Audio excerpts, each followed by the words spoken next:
Mas, kalau mau ngusir nyamuk, jangan pakai tenaga dalam. Capek nanti. Assalamualaikum warahmatullahi wabarakatuh. Salam sejahtera bagi kita semua.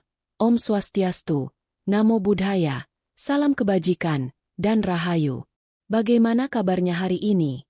Bapak-bapak yang gagah dan ibu-ibu yang mulia, para pecinta budaya Nusantara?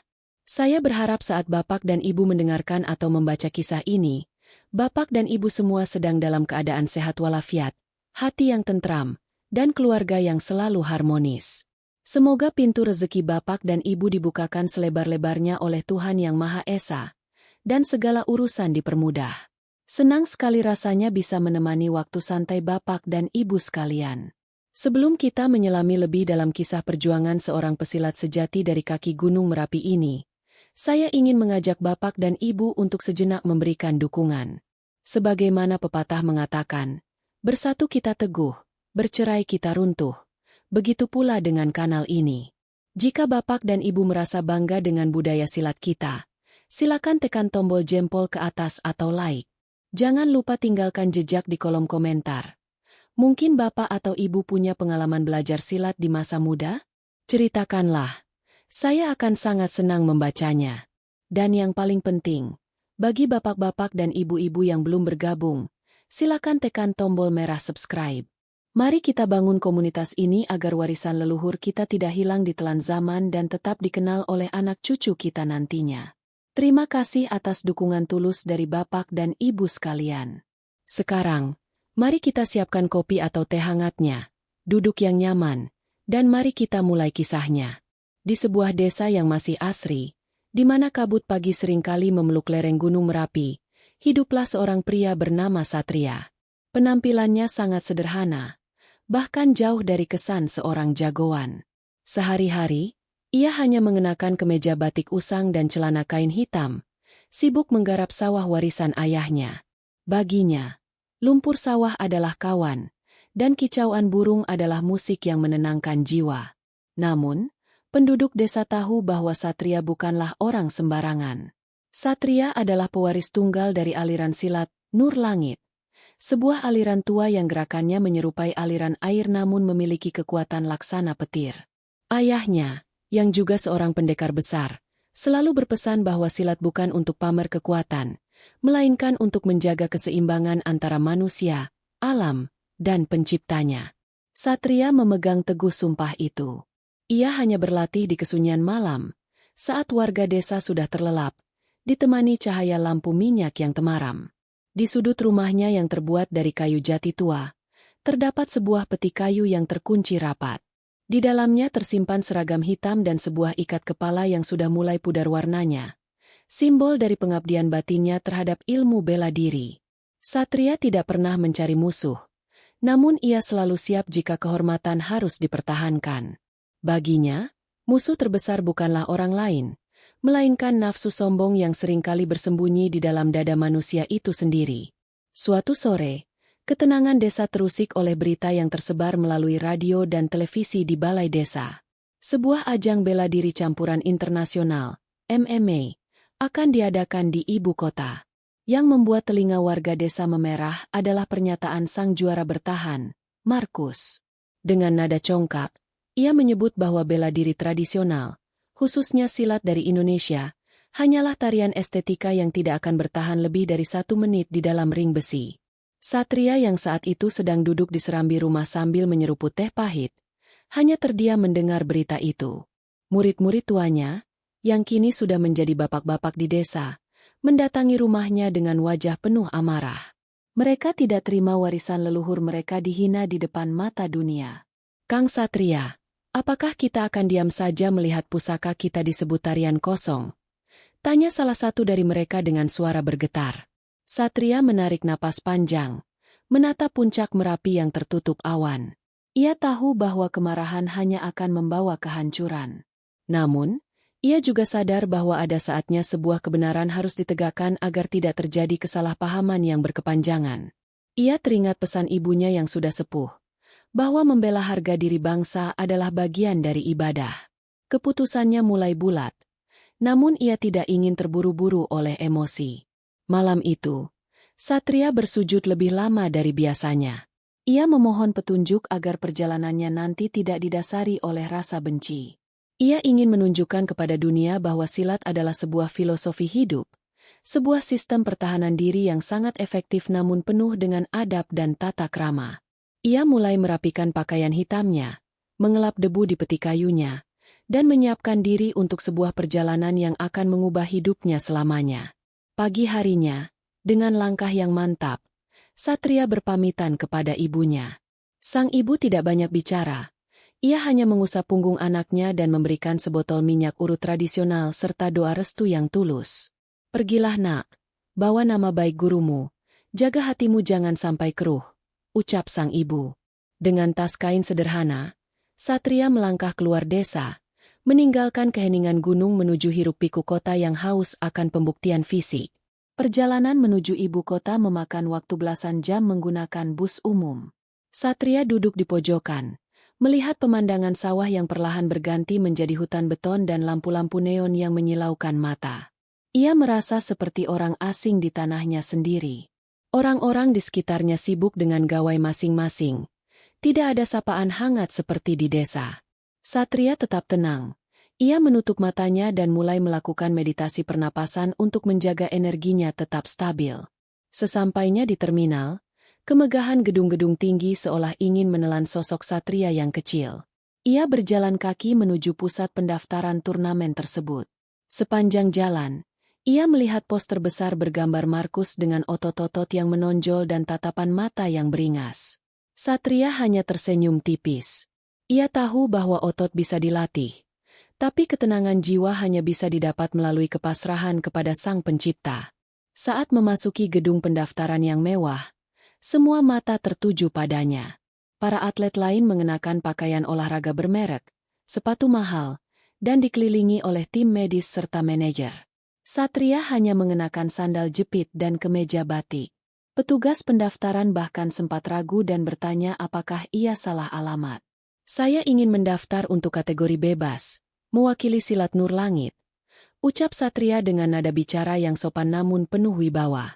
Para petarung lain yang mendengar hal itu tertawa mengejek. Ada yang berbisik bahwa Satria mungkin akan pingsan hanya karena melihat ring besi. Namun, ada seorang petarung tua dari aliran karate yang memperhatikannya dengan saksama. Ia melihat cara Satria berdiri, kuda-kuda yang tidak terlihat namun sangat kokoh. "Jangan remehkan orang itu," bisik sang karateka kepada muridnya. Ia merasakan ada aura dingin yang memancar dari tubuh pria desa tersebut. Satria diberikan formulir dan nomor peserta. Ia ditempatkan di sebuah asrama sederhana bersama peserta dari daerah lain. Di sana, ia bertemu dengan banyak anak muda yang ambisius. Ada yang berlatih memukul samsak hingga berdarah. Ada yang berteriak-teriak untuk memicu adrenalin. Satria memilih untuk duduk di pojok ruangan, menghadap kiblat, dan melakukan wirid. Baginya, kekuatan tidak berasal dari teriakan, melainkan dari keheningan yang mendalam. Malam sebelum pertandingan dimulai, Satria berjalan-jalan di sekitar stadion. Ia melihat ring oktagon yang akan menjadi saksi perjuangannya. Ring itu dikelilingi oleh pagar besi yang dingin. Satria menyentuh pagar itu, merasakan energinya. Ia tidak merasa takut. Ia justru merasa kasihan kepada mereka yang menganggap ring ini sebagai tempat untuk saling menghancurkan. Di matanya, ring ini hanyalah sebuah panggung untuk menunjukkan keindahan gerak alam. Ia kembali ke kamarnya dan mendapati sebuah surat tantangan pribadi dari tim manajemen Markus. Surat itu berisi ejekan yang sangat kasar, menyebut bahwa mereka telah menyiapkan ambulans khusus untuk Satria karena yakin ia akan cedera parah. Satria tidak marah. Ia melipat surat itu dengan rapi dan menjadikannya pengganjal meja yang goyang. Ia tidur dengan sangat nyenyak malam itu. Napasnya teratur seperti aliran air sungai yang jernih. Keesokan paginya, suara trompet dan musik rock yang keras menandai dimulainya turnamen. Ribuan penonton memadati stadion. Lampu-lampu sorot menyambar ke segala arah. Nama-nama besar dipanggil satu persatu ke atas panggung.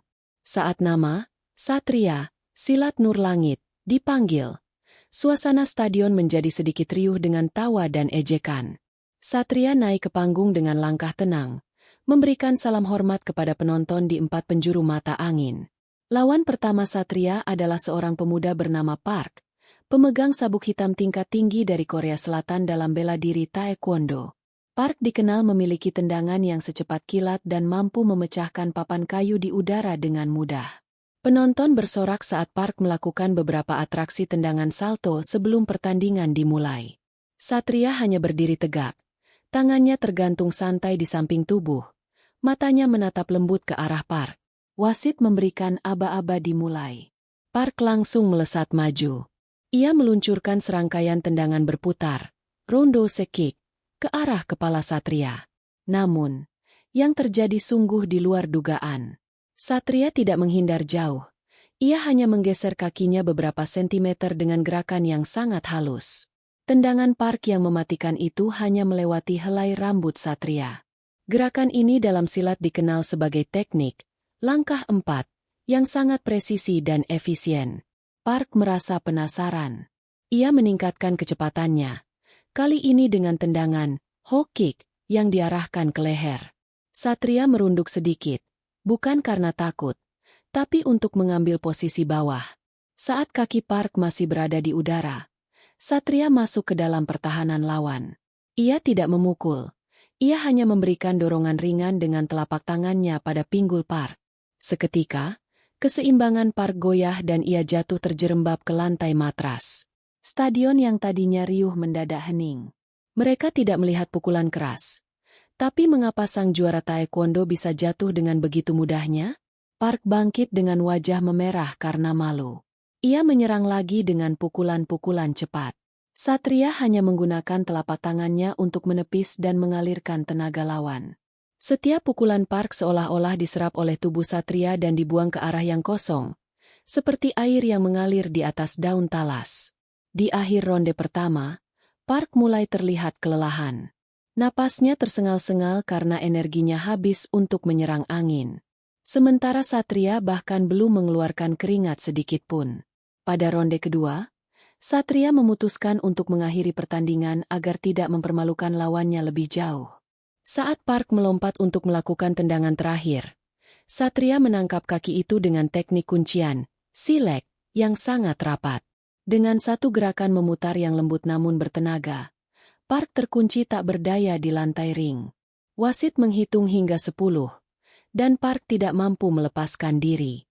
Wasit menghentikan pertandingan dan menyatakan Satria sebagai pemenang.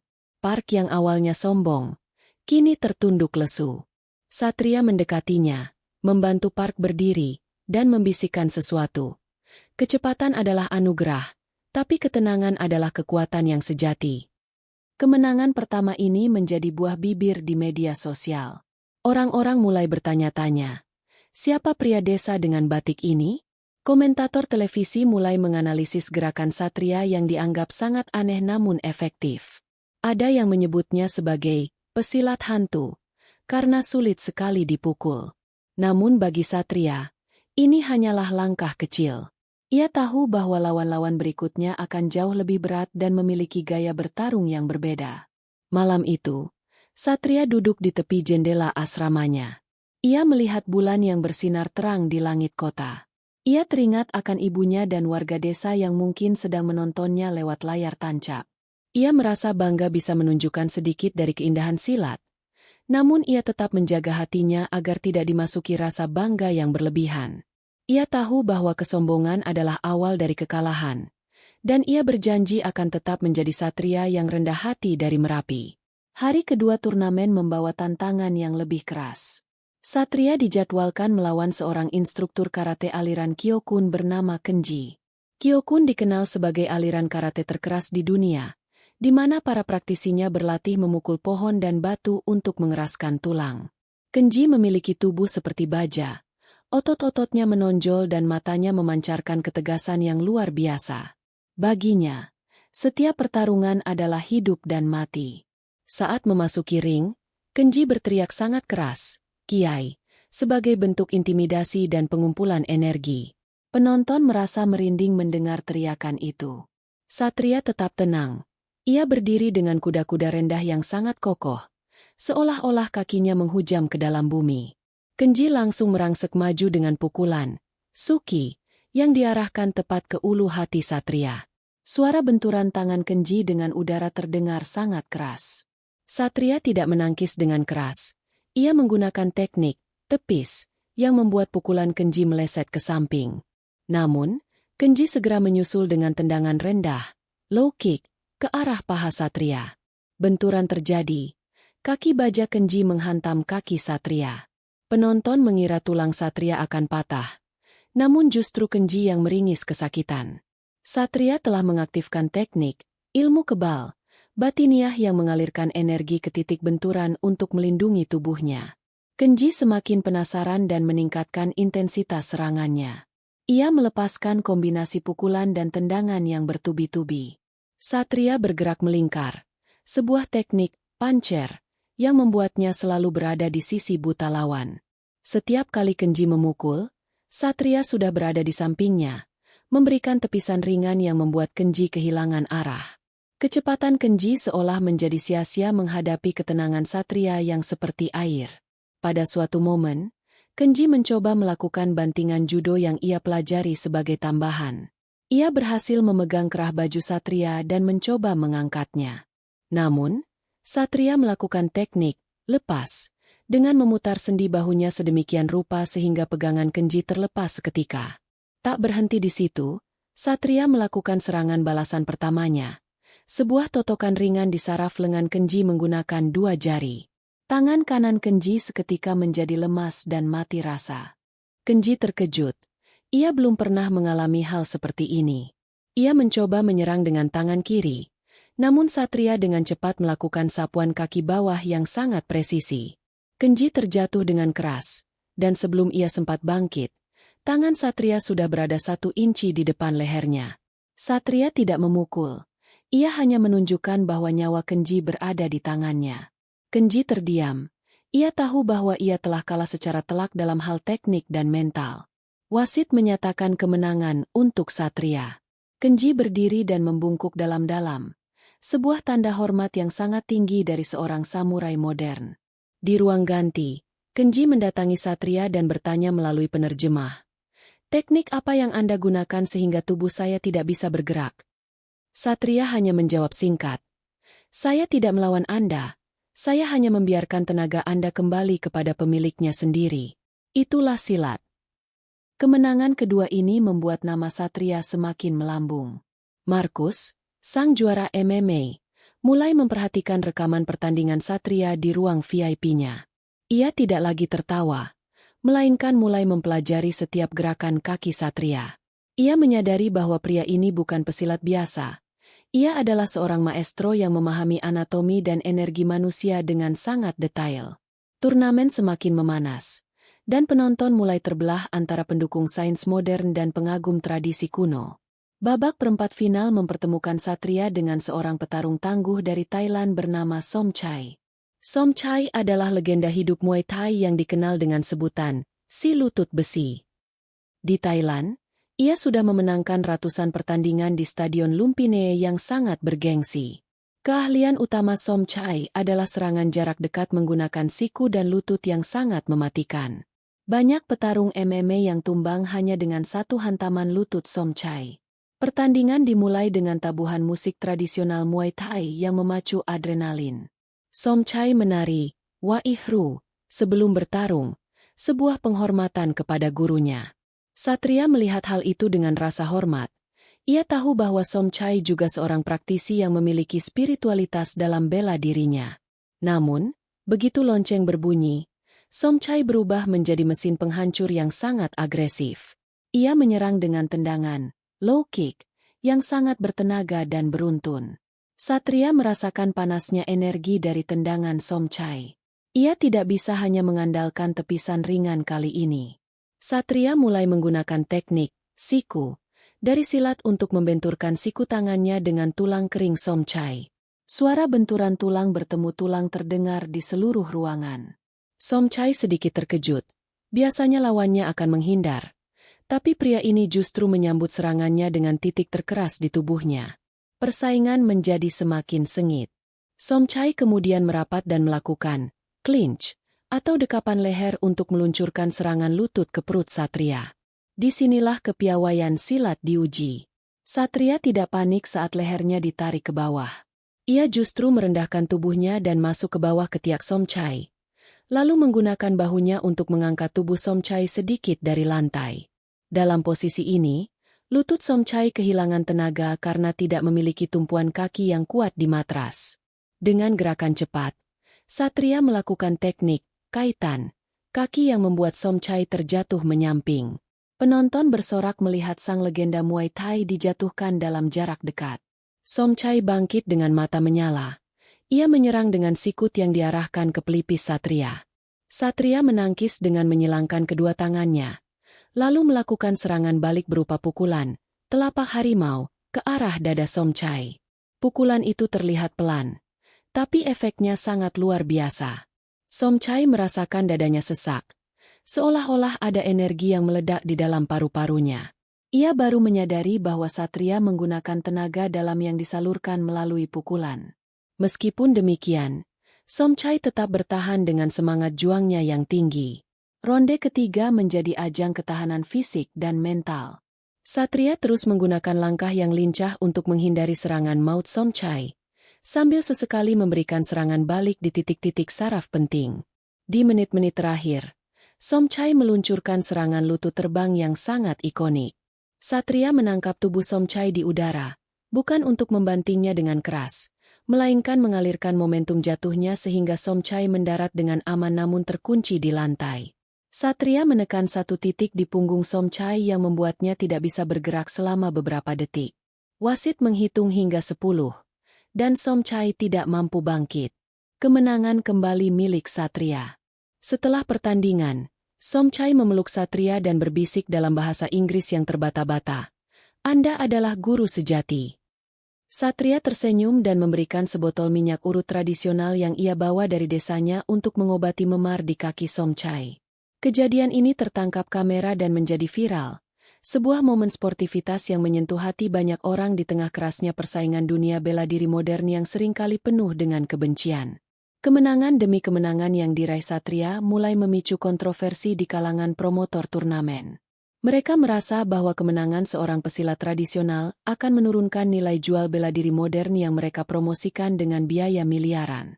Berbagai isu mulai dilemparkan ke media, menuduh Satria menggunakan sihir, jimat, atau trik ilegal lainnya. Beberapa stasiun televisi bahkan mengundang pakar bela diri yang mengkritik gaya bertarung Satria sebagai sesuatu yang curang. Satria tetap tenang menghadapi badai fitnah tersebut. Ia tidak membaca berita di telepon genggamnya. Ia tidak memiliki akun media sosial. Fokusnya tetap pada latihan dan ibadah. Namun, tekanan tersebut juga dirasakan oleh murid-muridnya di desa. Mereka merasa sedih melihat guru mereka dihina secara nasional. Satria menelepon mereka satu persatu, mengingatkan bahwa batu permata tidak akan kehilangan sinarnya meski dilempari lumpur. Suatu sore, saat Satria sedang duduk di teras penginapannya yang sederhana, seorang wartawan muda datang mewawancarainya. "Pak Satria, banyak orang bilang Anda menggunakan kekuatan gaib untuk menang. Bagaimana tanggapan Anda?" Satria menarik napas panjang, tersenyum lembut dan menjawab, "Nak, kekuatan yang paling gaib di dunia ini adalah doa ibu dan keikhlasan hati. Jika kau bergerak tanpa kebencian, alam akan membantumu. Itu bukan sihir, itu adalah iman." Jawaban itu ditayangkan secara luas dan mulai mengubah pandangan masyarakat.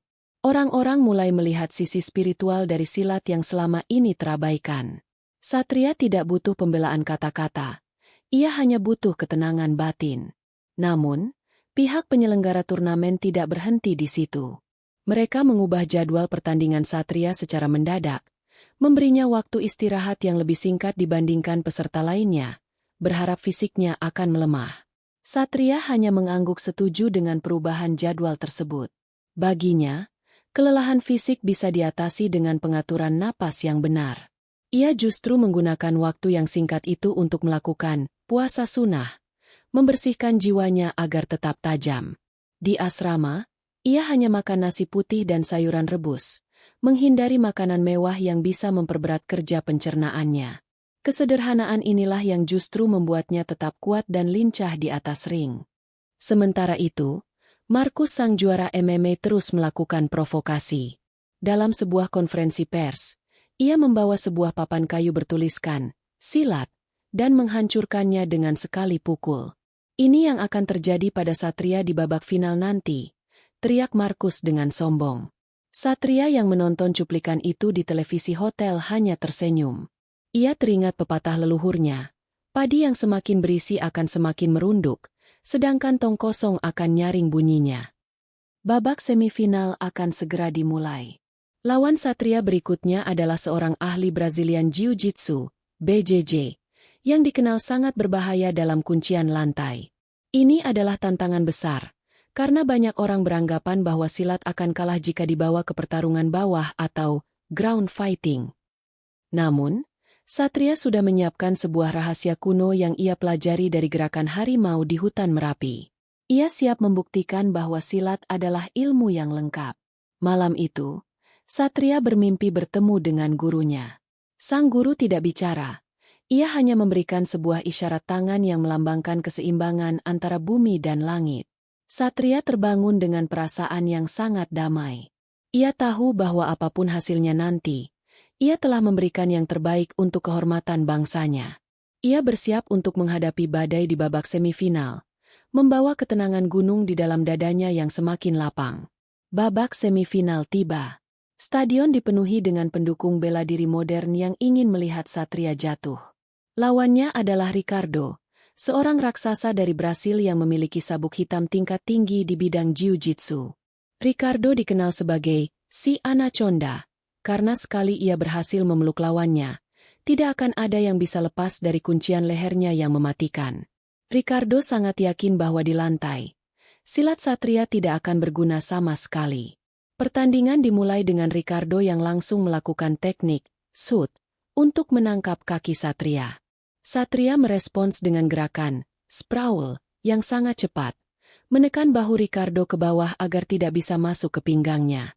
Namun, Ricardo sangat berpengalaman. Ia berhasil menarik Satria ke bawah menuju matras. Penonton bersorak. Mereka mengira ini adalah akhir dari perjalanan sang pesilat.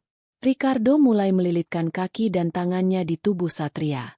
Di lantai ring, Ricardo mencoba melakukan kuncian lengan, armbar. Namun, tubuh Satria sangat lentur. Ia bergerak seperti belut yang sulit ditangkap. Setiap kali Ricardo hampir mengunci sendinya, Satria melakukan gerakan giling yang melepaskan tekanan tersebut. Ternyata, dalam silat terdapat teknik silek harimau yang memang dikhususkan untuk bertarung di posisi rendah atau lantai. Satria menggunakan sikutnya untuk menekan titik saraf di paha Ricardo yang sangat sensitif. Ricardo merasa kakinya kram seketika. Pegangannya melonggar karena rasa sakit yang tajam. Satria menggunakan kesempatan itu untuk membalikan posisi. Kini Satria berada di atas. Namun ia tidak melakukan pukulan brutal. Ia justru menggunakan teknik kuncian sendi yang sangat unik, di mana ia hanya menggunakan dua jarinya untuk menekan saraf di balik telinga Ricardo. Ricardo merasa seluruh tubuhnya lumpuh sesaat. Sebuah rasa sakit yang belum pernah ia rasakan sebelumnya. Tak ingin menyerah, Ricardo mencoba mencekik leher Satria dengan kakinya, triangle choke. Satria dengan tenang memasukkan tangannya ke celah kaki Ricardo dan melakukan teknik guntingan, tangan yang membebaskan lehernya seketika. Satria kemudian berdiri kembali, membiarkan Ricardo juga berdiri. Ia ingin menunjukkan bahwa ia bisa mengatasi Ricardo di dunianya sendiri, tanpa harus mengakhiri pertandingan secara brutal di lantai matras. Ricardo mulai terlihat frustrasi dan kehabisan tenaga. Ia mencoba menyerang dengan pukulan, namun teknik tinjunya sangat dasar dibanding Satria. Satria membalas dengan rangkaian serangan, pukulan berantai, yang sangat cepat namun tidak bertenaga penuh, hanya sebagai peringatan agar Ricardo menyerah. Ricardo tersudut di pagar besi oktagon. Satria kemudian melakukan sapuan kaki yang sangat halus namun bertenaga, membuat Ricardo jatuh terlentang dengan posisi terbuka. Kali ini, Satria tidak membiarkan Ricardo bangkit dengan mudah.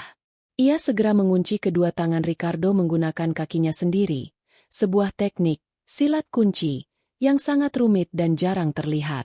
Ricardo mencoba meronta, namun setiap gerakannya justru membuat kuncian itu semakin erat dan sakit. Akhirnya, dengan sangat terpaksa dan wajah menahan nyeri, Ricardo menepuk matras tanda menyerah, tap out. Satria segera melepaskan kunciannya. Seluruh penonton berdiri dan memberikan tepuk tangan. Bahkan mereka yang tadinya membenci silat. Mereka menyadari bahwa silat memiliki jawaban untuk setiap aliran bela diri di dunia, asalkan dipelajari sampai ke intinya.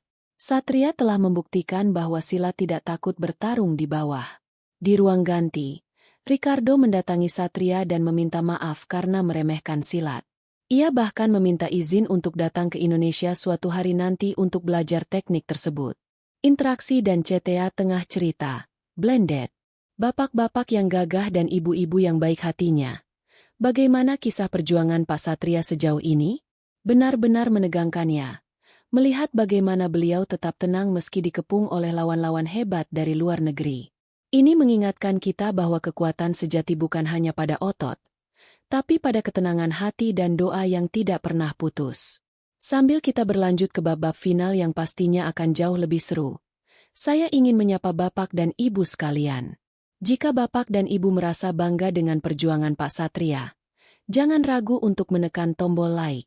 Mari kita tunjukkan bahwa pemirsa dewasa juga sangat menghargai budaya bangsa.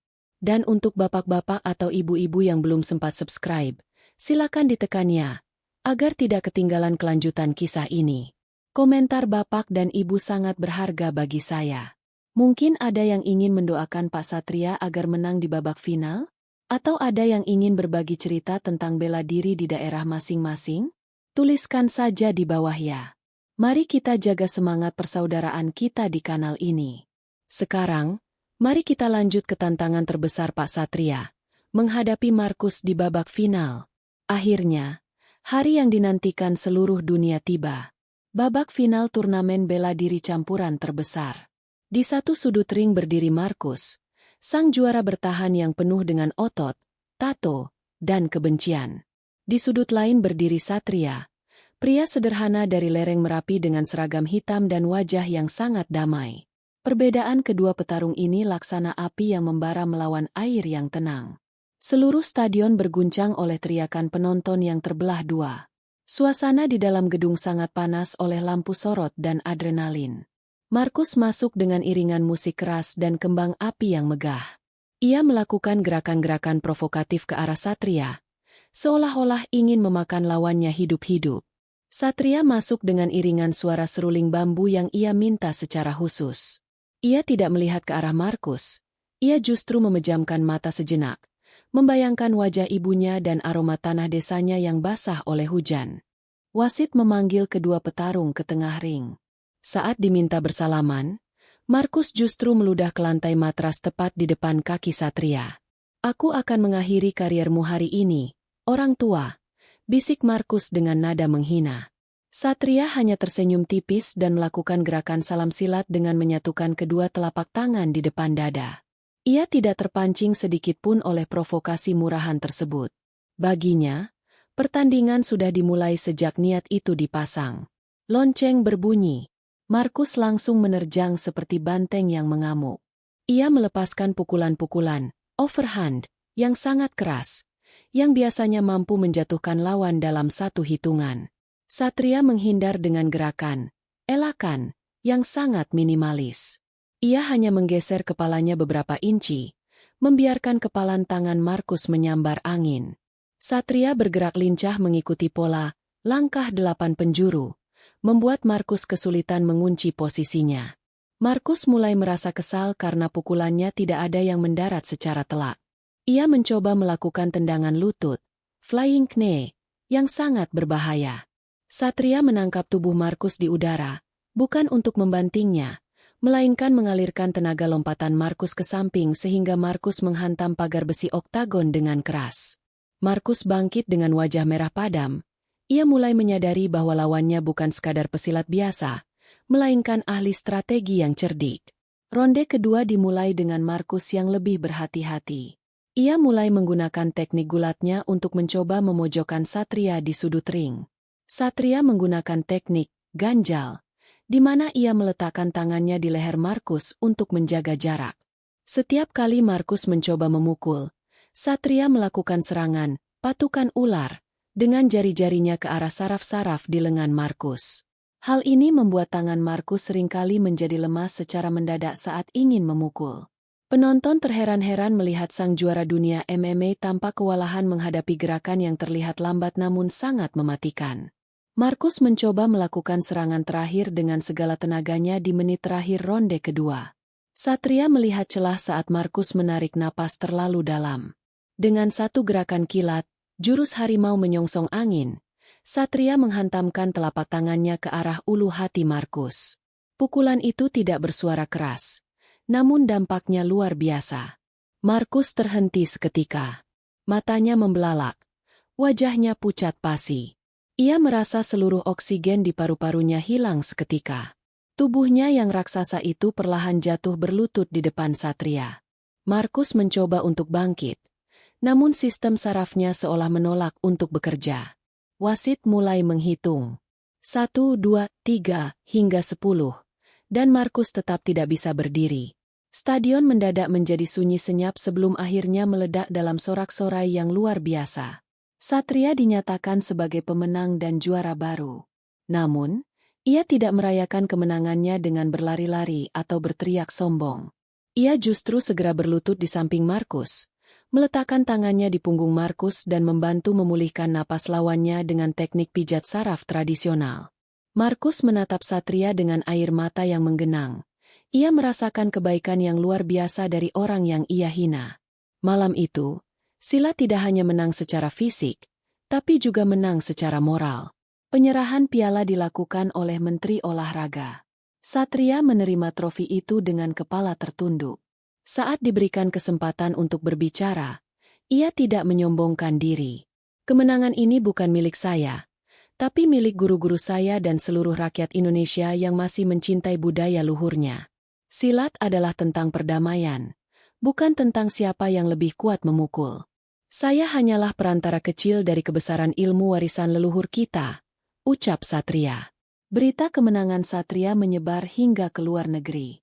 Banyak akademi bela diri internasional yang mulai tertarik untuk mempelajari silat. Satria menjadi simbol kebangkitan bela diri tradisional di era modern. Namun, Satria menolak semua kontrak iklan bernilai jutaan dolar. Ia memilih untuk segera pulang ke desanya. Baginya, ketenangan di kaki Merapi jauh lebih berharga daripada semua kemewahan di ibu kota yang seringkali melupakan jati diri. Di stasiun bus, ribuan orang mengantarnya. Markus juga hadir di sana, tanpa pengawalan dan tanpa kesombongan. Ia memeluk Satria dan meminta maaf secara terbuka di depan media. Anda telah mengajarkan saya bahwa bela diri adalah tentang karakter, bukan hanya tentang kemenangan. Saya akan datang ke desa Anda untuk belajar, ucap Markus dengan tulus. Satria tersenyum dan memberikan ikat kepalanya kepada Markus sebagai tanda persaudaraan baru. Sesampainya di desa, Satria disambut seperti pahlawan. Warga desa menangis haru melihat anak desa mereka mampu mengharumkan nama bangsa tanpa kehilangan jati dirinya. Ibunya menyambutnya di depan pintu dengan sepiring nasi kuning dan pelukan hangat. Kau sudah pulang, Nak. Sudah selesai tugasmu membela harga diri guru, bisik sang ibu. Satria bersimpuh di kaki ibunya, merasa bahwa piala terbesar dalam hidupnya adalah restu dari sang ibu. Kini, setiap sore, halaman rumah Satria tidak pernah sepi. Banyak anak-anak muda dari berbagai penjuru daerah, bahkan dari luar negeri, datang untuk belajar silat Nur Langit. Satria mengajar mereka secara gratis. Syarat utamanya bukan kekuatan fisik, melainkan adab dan ketekunan dalam ibadah. Ia ingin mencetak generasi pendekar yang tidak hanya jago bertarung, tapi juga jago dalam menjaga kedamaian dan kerukunan di masyarakat. Kisah Satria mengingatkan kita semua, terutama bapak-bapak dan ibu-ibu sekalian, bahwa apapun yang berasal dari akar yang kuat tidak akan mudah goyah oleh badai zaman. Budaya kita, silat kita, adalah jati diri yang harus kita banggakan. Jangan sampai kita malu mengakui warisan leluhur kita di depan orang asing. Satria telah membuktikan bahwa kelembutan silat mampu meruntuhkan kekerasan dunia modern yang seringkali tanpa arah. Namun, kehidupan tidak selalu berjalan mulus. Kemasyhuran Satria ternyata mengundang kecemburuan dari beberapa pihak yang merasa kepentingannya terganggu. Ada sebuah organisasi bela diri bawah tanah yang merasa pasar mereka rusak karena popularitas silat yang murni. Mereka mulai mengirimkan orang-orang untuk memprovokasi sekolah silat Satria di desa. Mereka mencoba menyebarkan fitnah bahwa Satria mengajarkan ajaran sesat di balik latihan silatnya. Satria menyadari ada awan gelap yang mulai mendekat. Ia mengumpulkan murid-murid seniornya di bawah pohon beringin tua. Jangan terpancing emosi. Jika ada yang menghujat, balaslah dengan senyum. Jika ada yang memukul, hindarilah.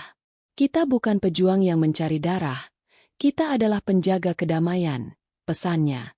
Ketegangan mulai terasa saat beberapa orang asing mulai berkeliaran di desa dengan tatapan mata yang tidak bersahabat. Suatu malam, gerbang padepokan Satria dibakar oleh orang tidak dikenal. Murid-murid ingin melakukan pengejaran, namun Satria melarangnya. Ia justru mengajak mereka bersama-sama memadamkan api dan membangun kembali gerbang tersebut keesokan harinya. Baginya, api kemarahan tidak bisa dipadamkan dengan api, melainkan dengan air kesabaran. Kejadian ini justru membuat warga desa semakin bersimpati dan mendukung Satria karena ketenangannya. Upaya intimidasi tidak berhenti di situ. Pihak lawan mulai mengancam keselamatan ibu Satria yang sudah renta. Disinilah kesabaran Satria diuji sampai ke titik nadir. Ia tahu bahwa ia harus menyelesaikan masalah ini secara tuntas tanpa melibatkan warga desa yang tidak berdosa. Satria memutuskan untuk mendatangi markas organisasi tersebut di pinggiran kota, sendirian, hanya berbekal tas kain dan keyakinan kepada Sang Pencipta. Perjalanan kali ini terasa lebih berat secara batin. Satria tidak ingin bertarung, namun ia sadar bahwa terkadang kejahatan harus dihadapi dengan ketegasan yang adil. Di dalam perjalanan, ia terus berzikir, memohon agar hatinya tidak dikuasai oleh dendam. Ia tidak ingin ilmunya ternoda oleh darah kebencian.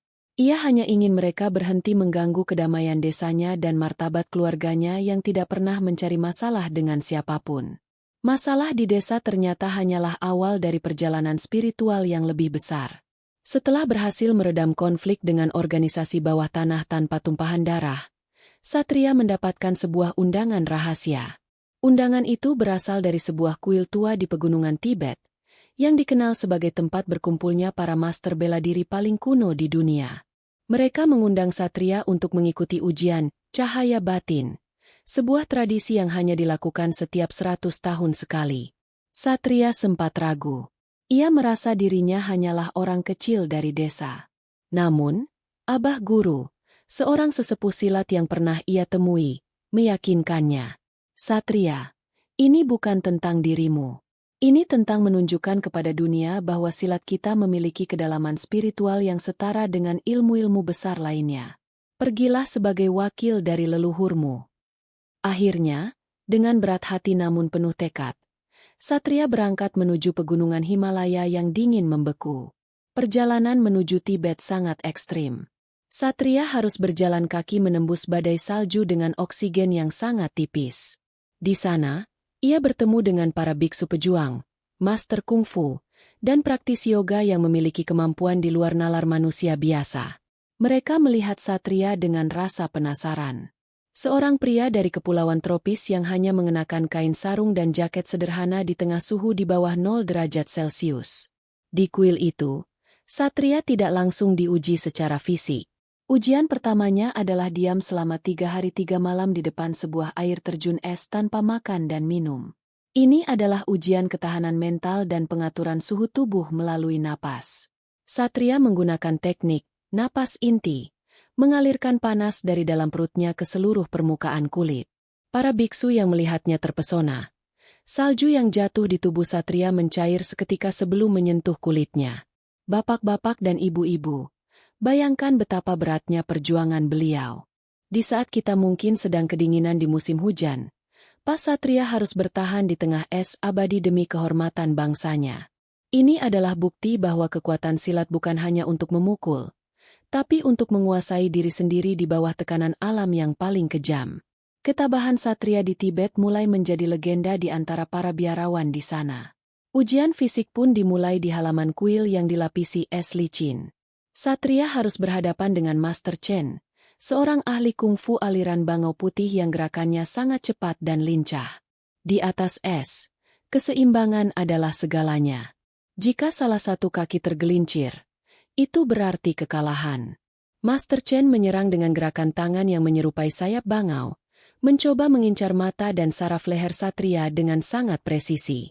Satria menggunakan teknik langkah kucing, di mana ia menapakkan kakinya sedemikian rupa sehingga tetap melekat di permukaan es. Ia bergerak mengikuti irama angin yang berhembus di pegunungan tersebut. Setiap kali Master Chen menyerang, Satria melakukan gerakan pilin, memutar tubuhnya seperti gasing sehingga serangan lawan lewat begitu saja. Pertarungan ini terlihat sangat indah, seperti sebuah tarian di atas kristal yang berkilauan. Tiba-tiba, Master Chen melakukan teknik patukan bangau ke arah jantung Satria. Satria menangkis dengan teknik kembangan nur, di mana ia menangkap tangan Master Chen dan mengalirkannya ke bawah hingga Master Chen hampir tergelincir. Namun, Master Chen sangat berpengalaman. Ia melakukan salto di udara dan mendarat kembali dengan tenang. Keduanya terhenti sejenak, saling menatap dengan rasa hormat yang mendalam di tengah kesunyian gunung. Master Chen tersenyum dan memberikan tanda hormat. Saya telah berkeliling dunia, namun baru kali ini saya melihat bela diri yang mampu menyatu dengan alam es ini tanpa perlawanan. Anda tidak melawan es, Anda menjadi es itu sendiri, ucap Master Chen dalam bahasa yang sangat bijak. Ujian ini berhasil dilalui Satria dengan sempurna. Ia bukan menang karena menjatuhkan lawan, tapi karena ia mampu menunjukkan harmoni yang luar biasa. Malam harinya, Satria diajak berdiskusi oleh Grand Master Kuil tersebut. Mereka berbicara tentang filosofi energi semesta. Satria menjelaskan bahwa dalam silat, setiap gerak adalah doa, dan setiap napas adalah zikir. Hal ini membuat para master di Tibet terkejut karena kemiripan filosofi mereka dengan silat Nusantara. Satria menyadari bahwa meski bahasa dan teknik berbeda, semua ilmu bela diri sejati bertujuan untuk mendekatkan manusia kepada Sang Pencipta. Di kuil tersebut, Satria juga mempelajari satu teknik baru yang disebut napas hening. Teknik ini memungkinkan seseorang untuk mendengar detak jantung lawan dari jarak jauh dan merasakan aliran energi di sekitarnya. Satria menggabungkannya dengan teknik nur langit miliknya. Hasilnya adalah sebuah kemampuan baru di mana Satria bisa bergerak sebelum lawan benar-benar melancarkan serangan, karena ia sudah merasakan niat yang muncul di dalam pikiran lawan. Latihan ini sangat berat dan menguras energi batin. Satria seringkali harus bermeditasi di gua-gua yang gelap untuk mempertajam indranya. Ia belajar bahwa mata seringkali menipu, tapi rasa tidak pernah berbohong. Ia mulai memahami bahwa silat sejati adalah saat tubuh bergerak mengikuti kehendak alam tanpa ada campur tangan ego pribadi. Ia merasa jiwanya semakin bersih dan pikirannya semakin jernih selama berada di Tibet. Ibu Satria di desa seringkali mengirimkan doa lewat batin, dan anehnya, Satria bisa merasakannya di puncak gunung yang jauh itu. Hal ini semakin menguatkan keyakinannya bahwa jarak tidak menjadi penghalang bagi cinta dan doa. Ia merasa rindu akan desanya. Namun ia tahu tugasnya belum selesai. Ada satu ujian terakhir yang harus ia jalani sebelum ia diperbolehkan membawa gelar penjaga cahaya kembali ke tanah airnya. Ujian terakhir itu adalah menghadapi bayangannya sendiri di dalam sebuah ruangan cermin. Di sana, ia harus bertarung melawan rasa takut, rasa bangga, dan rasa benci yang selama ini tersimpan di alam bawah sadarnya.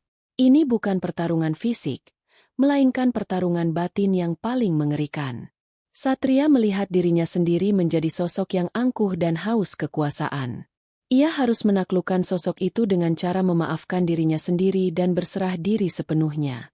Setelah berjuang selama berjam-jam di dalam ruangan itu, Satria keluar dengan wajah yang bercahaya. Ia telah berhasil mengalahkan musuh terbesarnya, dirinya sendiri. Grand Master memberikan sebuah kain sutra putih sebagai tanda bahwa Satria telah mencapai tingkat kesempurnaan batin. Kini, Satria siap untuk pulang, bukan sebagai juara turnamen, tapi sebagai seorang bijak yang membawa kedamaian untuk dunia persilatan di Indonesia. Kepulangan Satria dari Tibet dilakukan secara diam-diam. Ia tidak ingin ada penyambutan mewah yang bisa memicu kembali rasa bangganya. Sesampainya di desa, ia melihat perubahan yang luar biasa. Murid-muridnya kini tidak hanya berlatih fisik, tapi juga giat membantu warga desa membangun irigasi dan membersihkan lingkungan. Mereka telah memahami pesan Satria bahwa silat adalah pengabdian kepada masyarakat, bukan hanya sekadar gaya-gayaan. Satria kembali menggarap sawahnya. Namun, kini ia memiliki kemampuan untuk menyembuhkan orang sakit dengan teknik energi yang ia pertajam di Tibet. Banyak orang dari luar desa datang untuk berobat kepadanya. Satria tidak pernah meminta bayaran sepeser pun. Ia hanya meminta mereka untuk melakukan kebaikan bagi orang lain sebagai gantinya. Rumahnya menjadi tempat singgah bagi siapa saja yang sedang mencari ketenangan jiwa. Suatu hari, seorang mantan petarung MMA yang pernah ia kalahkan datang ke desanya. Ia ingin belajar silat bukan untuk bertarung lagi, tapi untuk menemukan ketenangan yang sama seperti yang dimiliki Satria. Satria menerimanya dengan tangan terbuka. Di bawah pohon beringin, mereka berlatih bersama, menghapus batas antara bela diri modern dan tradisional. Desa itu kini menjadi simbol harmoni bagi semua orang dari berbagai latar belakang. Bapak-bapak dan ibu-ibu, kisah Pak Satria ini menunjukkan bahwa keberhasilan sejati bukanlah saat kita berada di atas orang lain, tapi saat kita mampu menarik orang lain untuk ikut naik bersama kita menuju kebaikan. Silat adalah jembatan persaudaraan yang luar biasa. Warisan leluhur kita ini ternyata memiliki kekuatan untuk menyatukan dunia yang seringkali terpecah oleh ego dan kepentingan pribadi yang sempit. Mari kita jaga terus warisan ini. Ceritakan kisah ini kepada cucu-cucu kita agar mereka tahu bahwa Indonesia memiliki pahlawan-pahlawan tanpa tanda jasa di desa-desa terpencil.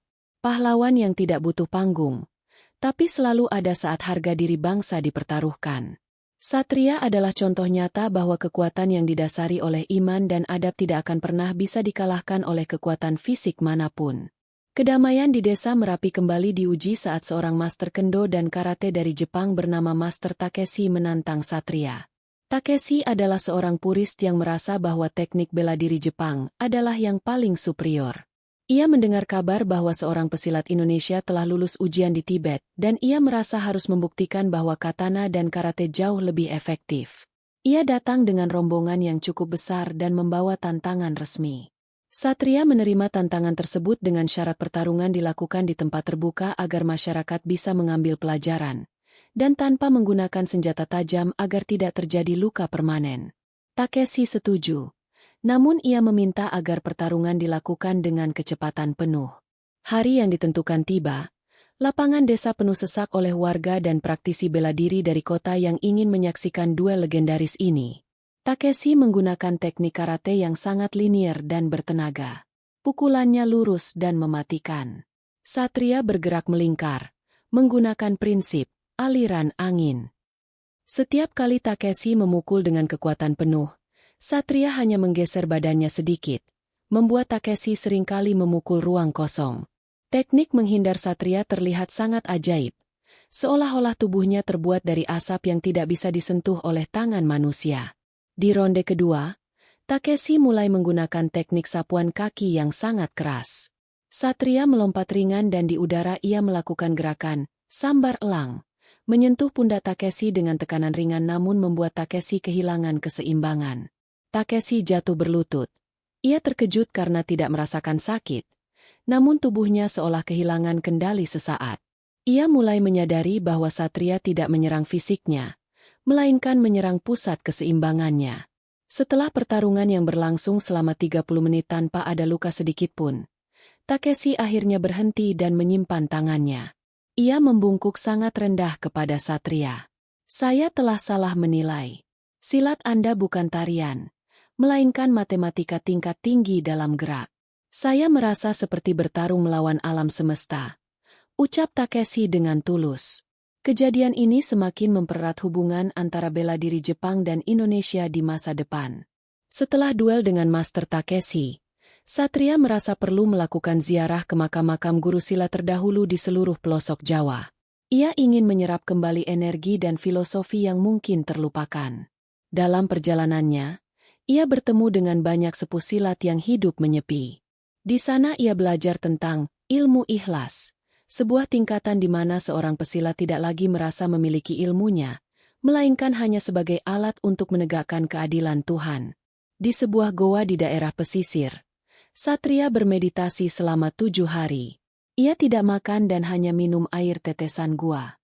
Dalam keheningan itu, ia mendapatkan sebuah ilham tentang jurus sembah sujud, sebuah gerakan yang menggabungkan antara gerakan solat dan teknik bela diri.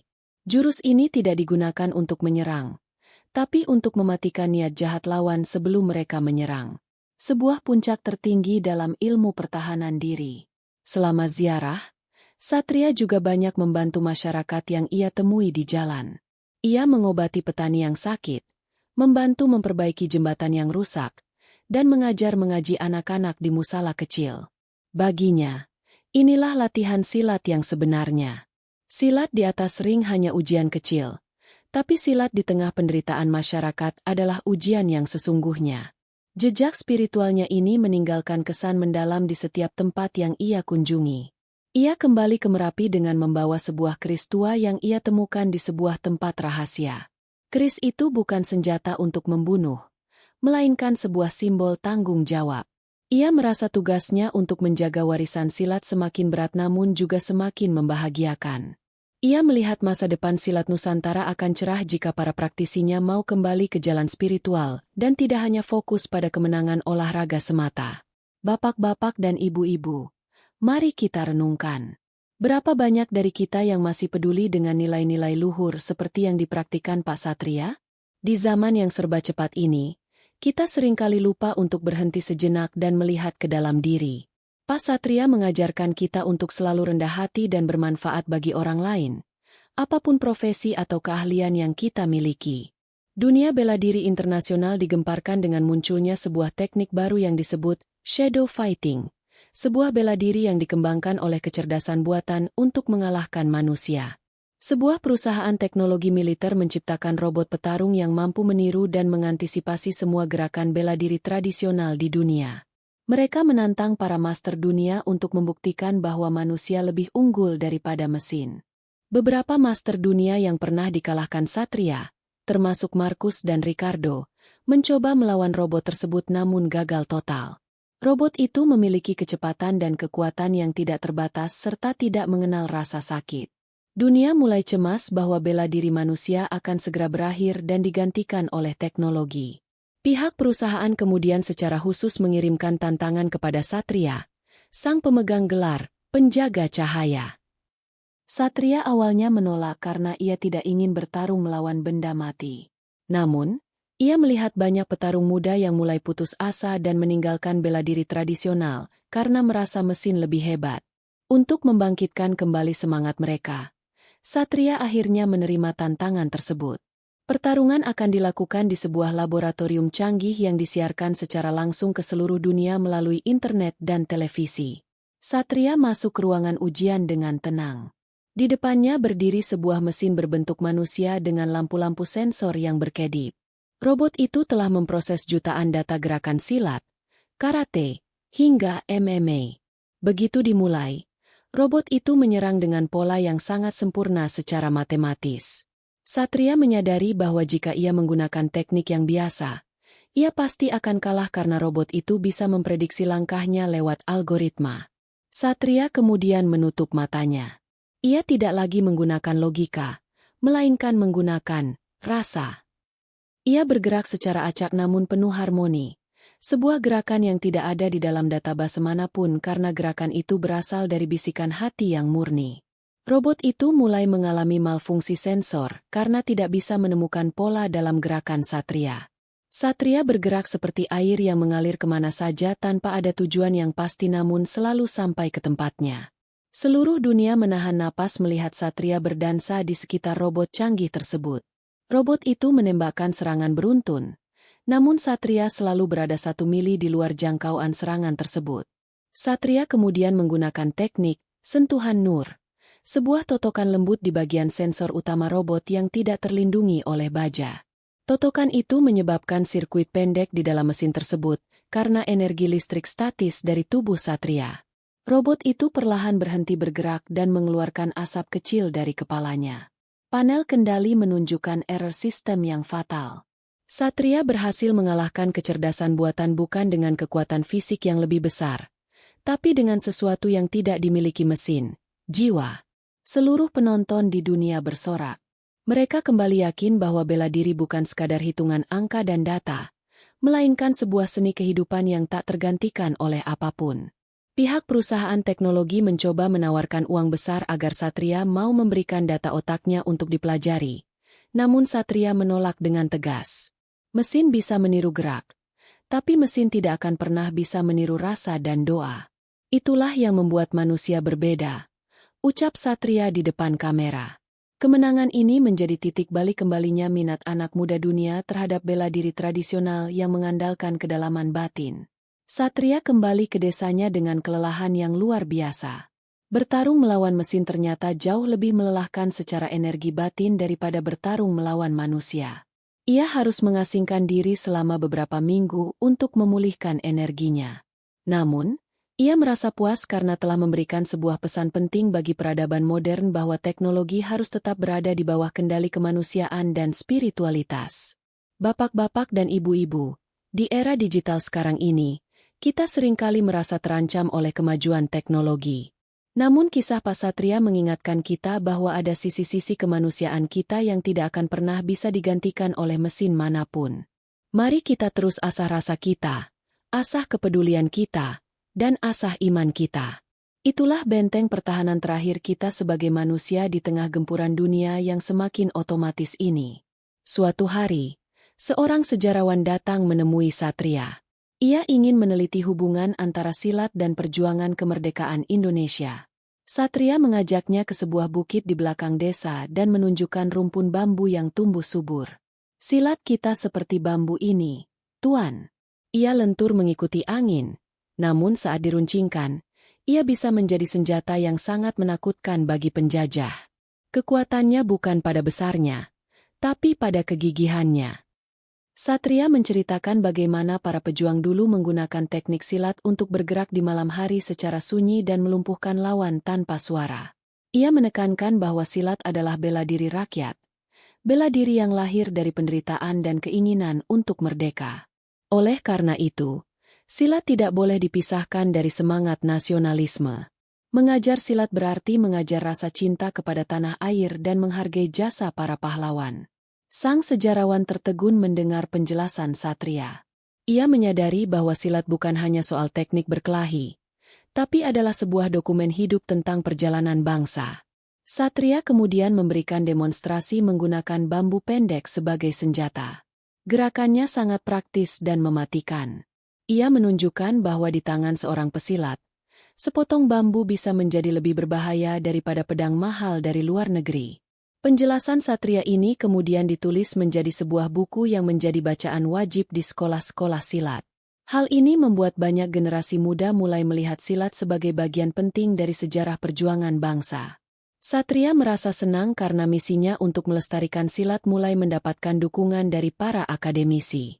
Ia ingin silat diakui bukan hanya sebagai olahraga, tapi sebagai warisan budaya tak benda yang memiliki kedalaman sejarah yang luar biasa.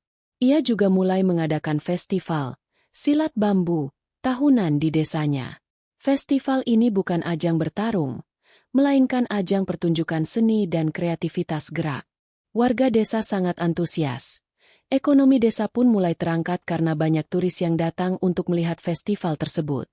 Satria membuktikan bahwa bela diri bisa menjadi motor penggerak kesejahteraan masyarakat jika dikelola dengan hati yang tulus dan visi yang jelas.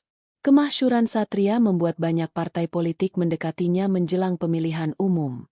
Mereka ingin menjadikan Satria sebagai ikon atau calon anggota legislatif, agar bisa menarik suara masyarakat luas. Berbagai tawaran jabatan dan fasilitas mewah diberikan kepadanya.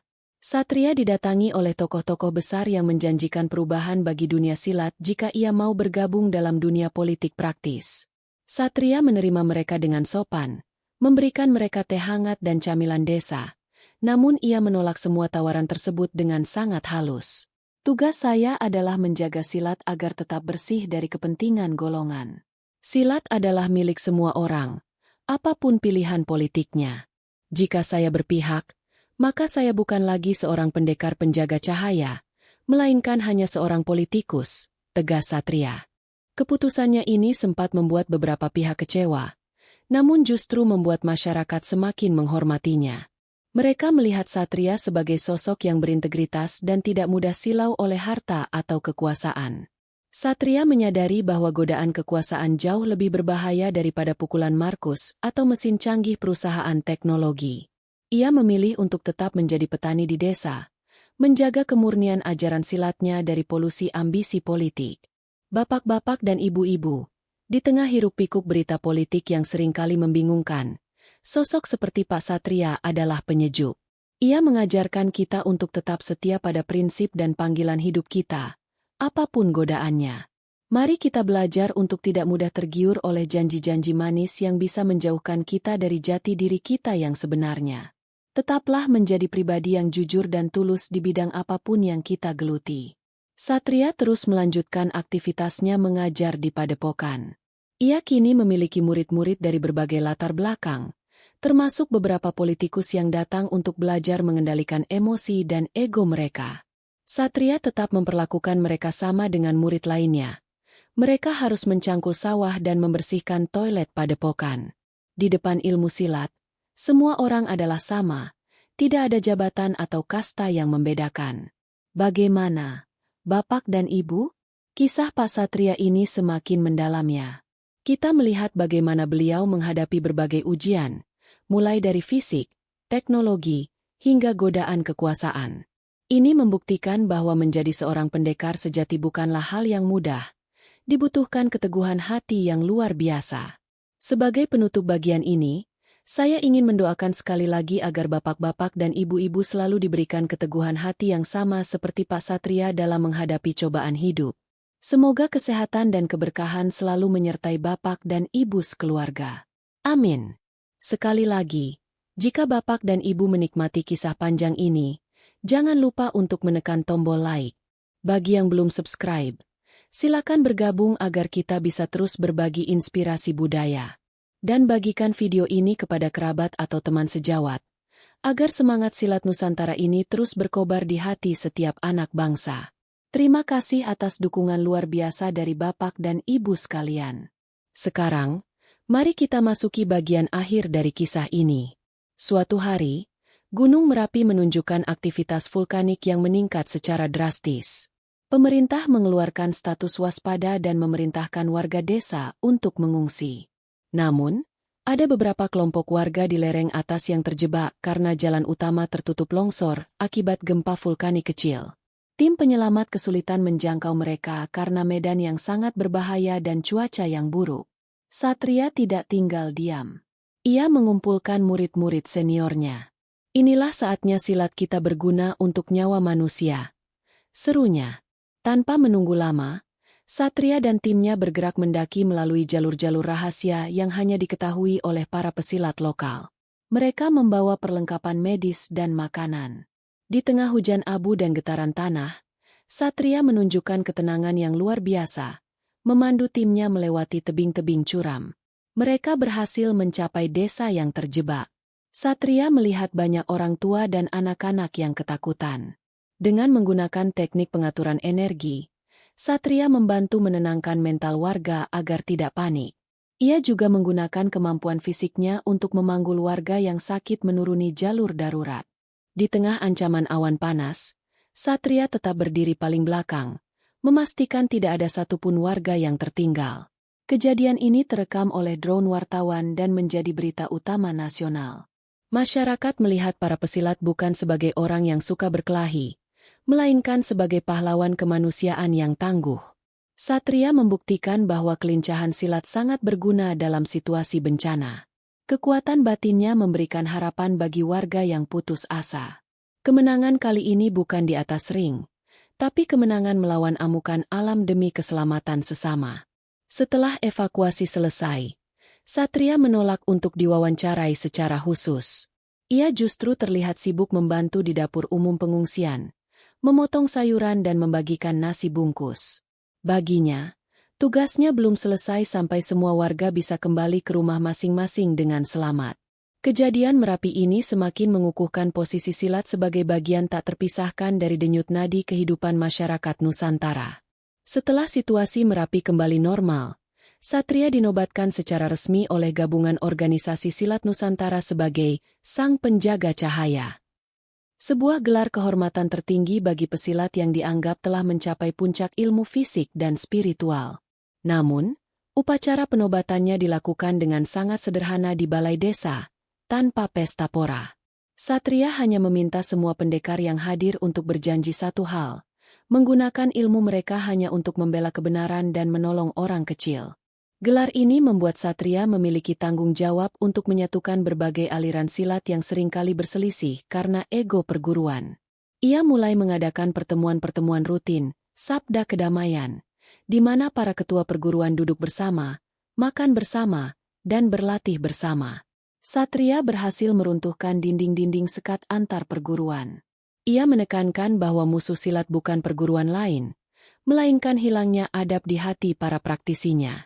Di bawah kepemimpinannya, dunia silat Indonesia menjadi sangat solid. Tidak ada lagi berita tawuran antar perguruan. Yang ada adalah kolaborasi untuk membangun prestasi dan menjaga keamanan lingkungan. Satria sering berkeliling daerah untuk memastikan pesan perdamaian ini sampai ke tingkat paling bawah. Ia menjadi sosok kakek bagi para pesilat muda, tempat mereka mengadu dan mencari nasihat tentang kehidupan.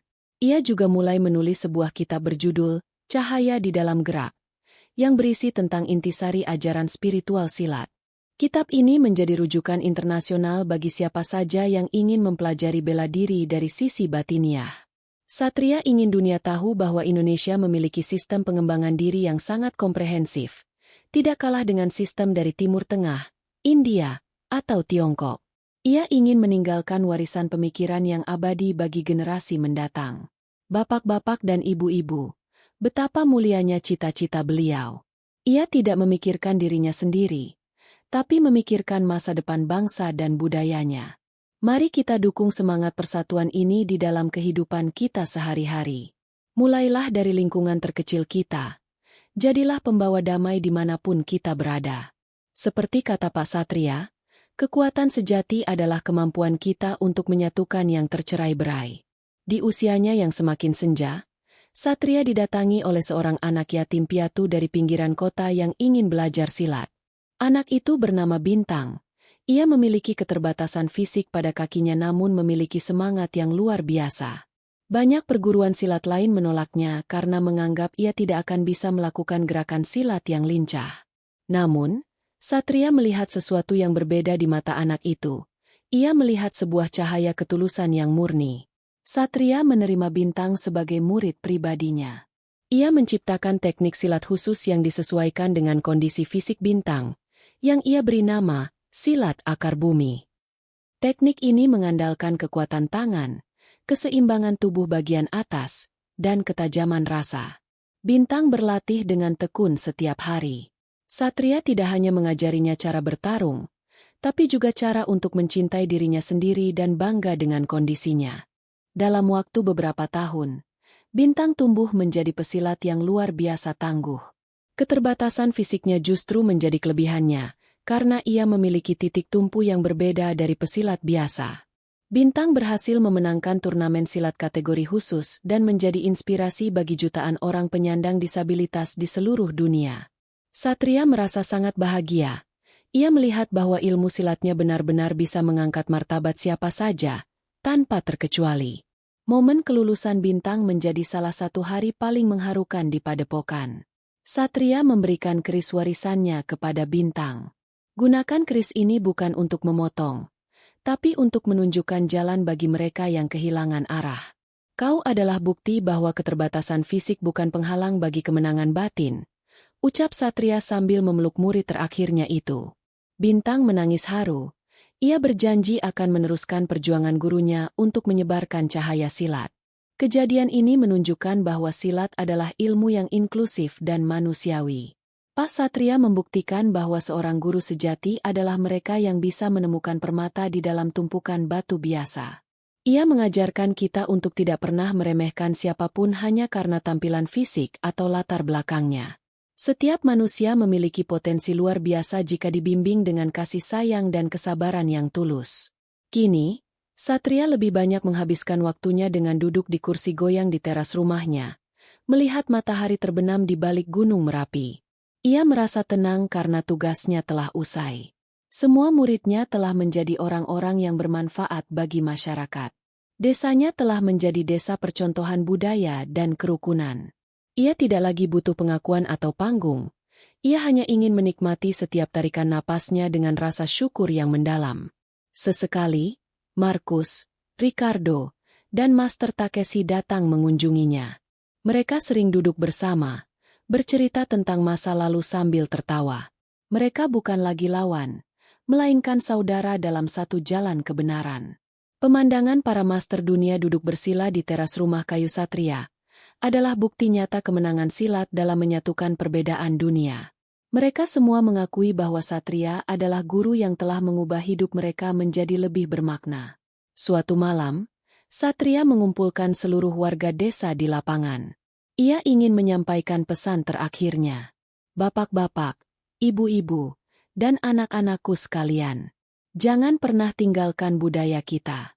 Silat bukan hanya soal gerakan tangan, tapi soal gerakan hati. Jagalah Merapi, jagalah desa ini, dan jagalah kehormatan bangsa kita dengan tetap menjadi pribadi yang rendah hati dan suka menolong. Itulah silat yang sebenarnya, ucap Satria dengan suara yang lemah namun penuh wibawa. Malam itu langit sangat cerah, bintang-bintang bertaburan dengan indahnya. Satria merasa sangat ringan. Ia telah menyelesaikan amanah leluhur dengan sangat baik.